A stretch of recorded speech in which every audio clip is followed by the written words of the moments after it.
Assalamualaikum warahmatullahi wabarakatuh. Selamat pagi dan salam sejahtera untuk kita semua. Yang terhormat Profesor Dr. Busril MPD dan Bapak Dr. Damra MPD sebagai dosen pengampu mata kuliah pedagogik olahraga. Perkenalkan, saya Khairul Afriyadi, mahasiswa Magister Pendidikan Olahraga Fakultas Ilmu Olahraga Universitas Negeri Padang. Pada hari ini, saya akan mempresentasikan paper saya yang berjudul Memahami Pengertian, Tujuan, Fungsi, dan Manfaat Pedagogik serta kaitannya dengan pendidikan olahraga. Seperti kita ketahui, mata kuliah pedagogik ini merupakan mata kuliah yang mengajarkan hubungan olahraga dengan kehidupan masyarakat. Maka untuk bisa memahami tentang mata kuliah pedagogik, terlebih dahulu kita harus bisa memahami tentang pengertian, tujuan, fungsi, dan manfaat pedagogik bagi kehidupan kita agar kedepannya lebih baik. Berbicara tentang pendidikan, maka kita tidak akan lepas dari dua elemen penting yang ada di dalam pendidikan, yaitu adanya pengajar dan adanya peserta didik. Pengajar di sini itu ada dari guru, dosen, tenaga ahli. Sedangkan dari peserta didik sini bisa terdiri dari siswa, mahasiswa, ataupun atlet dan orang yang sedang belajar. Dan kedua elemen yang tadi yang saya sebutkan itu saling terikat dan saling terkait antara guru dan siswa, antara dosen dan mahasiswa. Jadi mereka itu tidak bisa dipisahkan, merupakan satu kesatuan, saling terikat. Dan realita di lapangan yang penulis temukan itu masih banyak tenaga ahli ataupun guru pengajar yang belum secara maksimal menerapkan pedagogik. Hal ini dapat kita jumpai dalam proses belajar mengajar ataupun saat menjalankan program latihan pada klub-klub bola ataupun klub-klub olahraga. Ada beberapa faktor yang menyebabkan semua itu. Di antaranya kurangnya pemahaman guru ataupun tenaga ahli tentang pedagogik itu sendiri. Kemudian tidak mengetahui tentang tujuan, fungsi, dan manfaat pedagogik serta kaitannya dengan pendidikan dan olahraga. Maka timbulnya permasalahan-permasalahan yang tadi penulis temukan di lapangan. Untuk itu penulis akan membahas lebih lanjut tentang pedagogik, tentang pengertiannya, fungsi, tujuan, dan manfaat pedagogik dan kaitannya dengan pendidikan. Untuk yang pertama, penulis akan menjelaskan tentang pengertian pedagogik itu sendiri. Jadi, pedagogik itu berasal dari dua kata, yaitu paid dan yang artinya anak, dan agogos artinya membimbing atau memimpin. Maka dengan demikian, kalau secara bahasa, pedagogik itu berarti seni atau pengetahuan membimbing dan memimpin anak ataupun mengajar anak. Di sini ada salah satu tokoh yang saya ambil, yaitu menurut Hardware. Pedagogik itu adalah lebih pada sekedar ilmu dan seni mengajar. Pedagogik ini berkenaan dengan upaya membawa anak dan memimpin anak untuk mencapai suatu tujuan yang ideal. Di sini tujuan yang ideal itu adalah kelaki-lakian dan keperempuanan yang bermartabat. Sedangkan menurut Kamus Besar Bahasa Indonesia, pedagogik itu pendidikan, ilmu pendidikan atau ilmu pengetahuan, ilmu pendidikan atau ilmu pengetahuan. Sedangkan kalau menurut di Wikipedia, pedagogik itu sendiri adalah ilmu atau seni dalam menjadi seorang guru. Jadi di sini Wikipedia berpendapat bahwa pedagogik itu adalah ilmu atau seninya guru. Jadi istilah ini merujuk pada strategi pembelajaran atau gaya pembelajaran. Memahami pengertian, fungsi, dan tujuan serta manfaat pedagogik dan kaitannya dengan pembelajaran olahraga perlu ditingkatkan, terutama bagi guru olahraga, guna mencapai tujuan pembelajaran yang disampaikan. Pedagogik itu merupakan sebuah keterampilan mengajar yang harus dimiliki setiap pengajar, baik itu guru, dosen, ataupun pengajar lainnya, yang mana dituangkan dalam Undang-Undang Nomor 14 tahun 2005 itu di pasal 10. Pedagogik merupakan sebuah kemampuan mengelola pembelajaran peserta didik. Proses pembelajaran tak hanya sebuah formalitas di dalam kelas saja, namun pengajar juga melakukan pendalaman karakter sebagai pengajar yang profesional. Artinya di sini menurut undang-undang kita, Undang-Undang 14 tahun 2005 pasal 10, bahwa wajib seorang guru itu harus mengetahui dulu karakteristik peserta didiknya. Jadi bukan hanya sekedar menyampaikan teori, tapi lebih pada bisa membimbing anak itu sendiri. Jadi pedagogik itu hakikatnya memang membimbing anak untuk diarahkan sesuai dengan tujuan yang baik atau tujuan yang akan kita capai bersama. Di sini penulis mengelompokkan tujuan pedagogik itu, yang mana guru dapat memahami peserta didik dengan memanfaatkan prinsip-prinsip perkembangan kognitif siswa, dan guru dapat memahami perkembangan kepribadian siswa dan merefleksikannya dalam proses pembelajaran. Jadi tujuan pedagogik itu guru ini harus bisa paham tentang prinsip-prinsip perkembangan kognitif yang ada peserta didik serta perkembangan yang dialami oleh peserta didik. Selanjutnya akan direfleksikan atau digunakan di dalam proses pembelajaran ataupun pemberian materi. Maka sesuai dengan tujuan pedagogik itu, banyak seorang guru yang tidak paham tentang tadi tujuan dari pedagogik itu sendiri. Selain itu juga di sini sebagai ilmu dan kompetensi yang fokus pada kepribadian ataupun kependidikan dan keguruan, maka tentunya itu pedagogik juga memiliki tujuan-tujuan tertentu terkait dengan berkaitan erat dengan pendidikan. Adapun fungsi pedagogik di sini menurut salah satu tokoh yaitu Kurniasi di tahun 2017 halaman 20 adalah sebagai berikut. Fungsi yang pertama, pedagogik itu adalah untuk memahami fenomena pendidikan secara sistematis. Artinya memahami pedagogik itu secara berurutan dari satu dan selanjutnya. Yang kedua juga fungsinya itu memberikan petunjuk tentang apa yang harus dilaksanakan oleh pendidik. Jadi fungsi pedagogik ini mempunyai rambu-rambu untuk seorang pendidik atau pengajar di dalam melaksanakan proses pembelajaran ataupun pendidikan terhadap atlet ataupun anak yang dia bina. Dan yang fungsi yang ketiga itu adalah fungsi pedagogik ini untuk menghindari terjadinya kesalahan-kesalahan di dalam praktik mendidik atau dalam proses belajar mengajar, yaitu kesalahan yang bersifat konseptual, teknis, dan kekeliruan yang bersumber dari kepribadian pendidik. Fungsi yang ketiga, mengenal diri sendiri dan melakukan koreksi. Jadi pedagogik ini adalah untuk seorang pendidik mengetahui jati dirinya sendiri dan bisa untuk mengoreksi dirinya sendiri. Itu adalah fungsi dari pedagogik. Jadi dari penjelasan di atas, pedagogik berfungsi untuk melakukan langkah-langkah yang bertujuan meningkatkan pedagogik.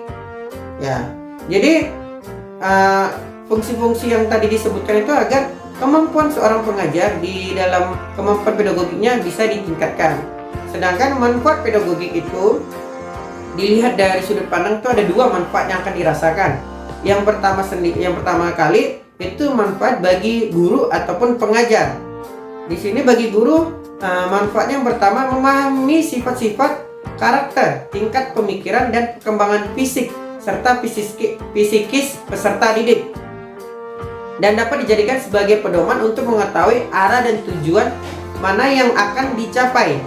Dalam artian ketika seorang guru ini memahami pedagogik, maka dia akan memiliki manfaat itu bisa mengenal karakteristik peserta didiknya ataupun atlet yang dia bina, bisa tahu tentang perkembangan fisiknya serta psikis peserta didik tersebut gitu. Yang kedua, manfaat dari pedagogik itu juga menghindari dan mengurangi kesalahan dalam praktik pengajaran. Karena dengan memahami teori pendidikan, seorang guru akan mengetahui mana yang boleh dan mana yang tidak boleh. Artinya tadi juga pedagogik ini sebagai rambu untuk seorang guru ini di dalam melakukan praktik pembelajaran, mana yang boleh dilakukan, mana yang tidak boleh. Jadi sangat besar kali manfaat pedagogik ini untuk tenaga pendidik. Dan yang terakhir itu ada manfaatnya itu sebagai tolak ukur. Tolak ukur di sini itu sebagai untuk mengetahui sejauh mana seorang guru itu berhasil melaksanakan tugas dalam mendidik. Jadi sebagai patokan awal pedagogik ini agar pengajar tersebut mengetahui sudah sejauh mana dan sudah seberhasil apa dia dalam mendidik anak ataupun atlet yang dia bina.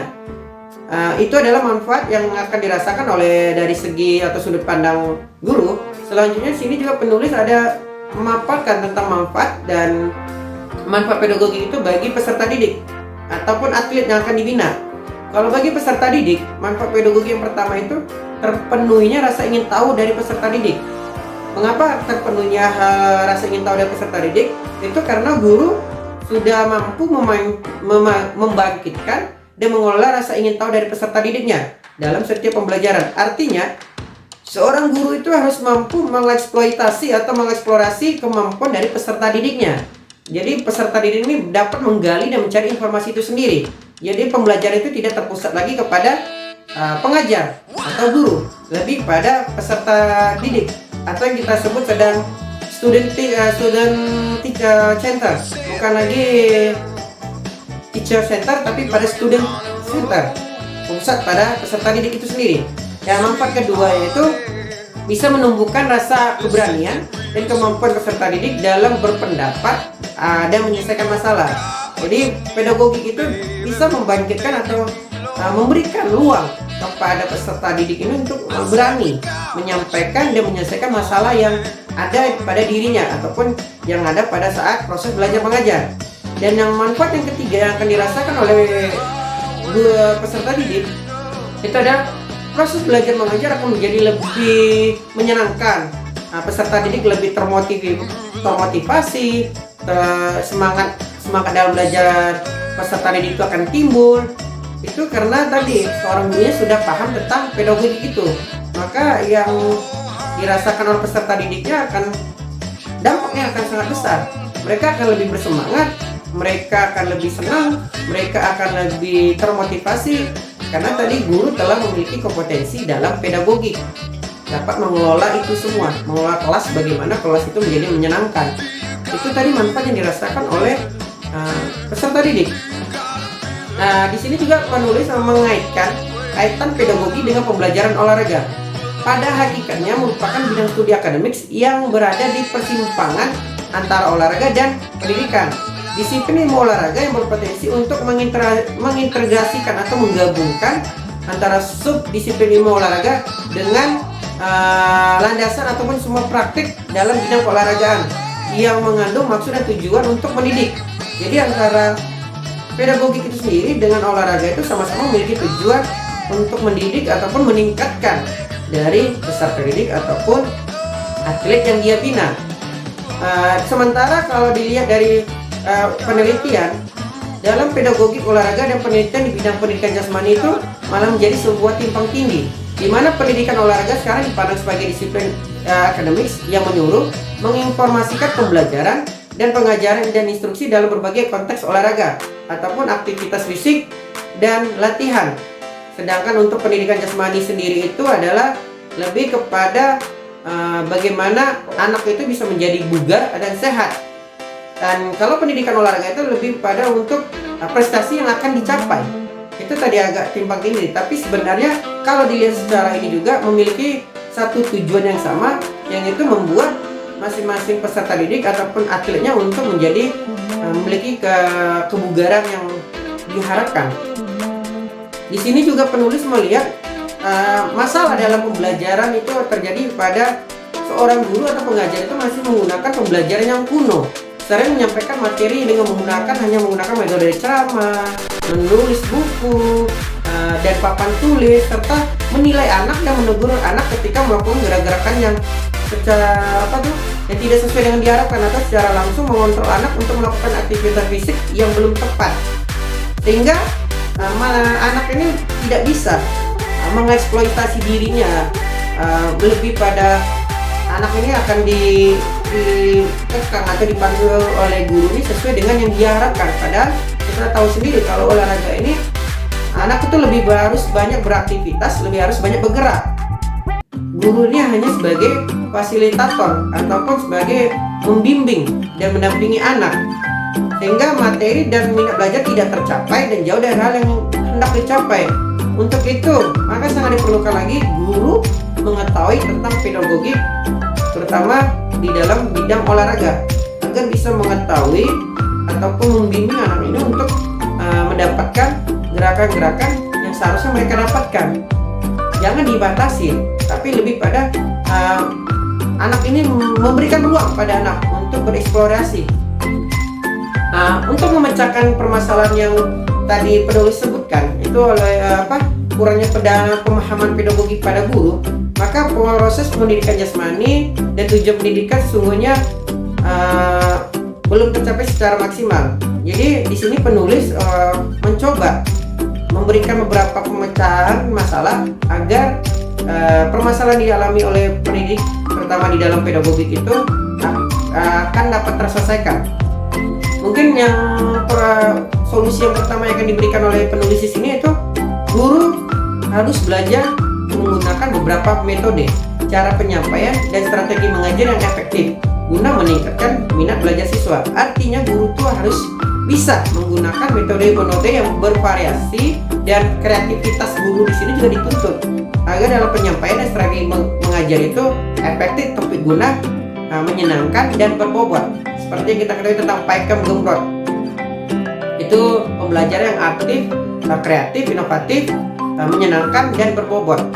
Selanjutnya yang kedua itu sangat perlu dilakukannya pelatihan tentang pemahaman pedagogik, terutama bagi guru pendidikan jasmani olahraga kesehatan, yang mana di sini bisa dibuat dalam bentuk kerjasama dengan mengintegrasikan dengan beberapa instansi terkait untuk melakukan pelatihan-pelatihan supaya pembelajaran dapat berjalan baik. Jadi melibatkan beberapa instansi untuk mengadakan pelatihan mengenai pedagogik olahraga dan pendidikan untuk seorang guru. Dan yang ketiga, pihak sekolah itu memberikan sosialisasi pembekalan terhadap tujuan, fungsi dan manfaat pedagogik yang sesungguhnya. Itu ya solusi yang harus disampaikan oleh sekolah ataupun pihak-pihak yang terkait. Selanjutnya harusnya adanya monitoring dan evaluasi oleh atasan ataupun pemimpin kepada pengajar agar pengajar ini memahami perannya sebagai pengajar. Artinya selalu diawasi. Mungkin demikianlah pemaparan dari penulis ataupun dari saya sendiri di sini. Semoga yang saya sampaikan dapat bermanfaat dan berguna bagi kita semua, terutama bagi diri sendiri. Saya tutup. Wassalamualaikum warahmatullahi wabarakatuh.